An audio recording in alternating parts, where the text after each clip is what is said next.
तर दुसरीकडे उद्धव ठाकरे हे मनोरुग्णासारखं वागतात अशी टीका बावनकुळे यांनी ठाकरेंवर केलेली आहे। तसंच मुख्यमंत्री होण्याची आदित्य ठाकरे यांची लायकी आहे का असा सवाल सुद्धा उद्धव ठाकरेंनी विचारलेला आहे।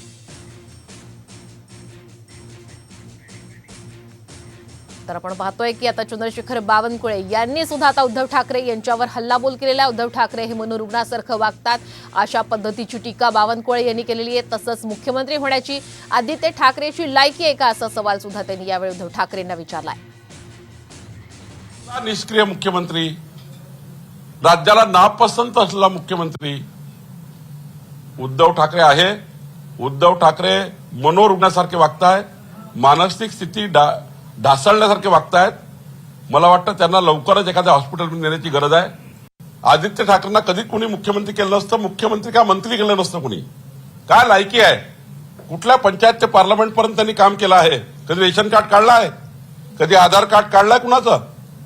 एका मतदारसंघात हवेमध्ये निवडून आले आणि त्यामुळं त्या ठिकाणी एखाद्या वेळी आमदार होऊ शकतं माणूस ऍक्सिडेंटनी, पण काय लायकी आहे, मुख्यमंत्री पदाची लायकी आहे।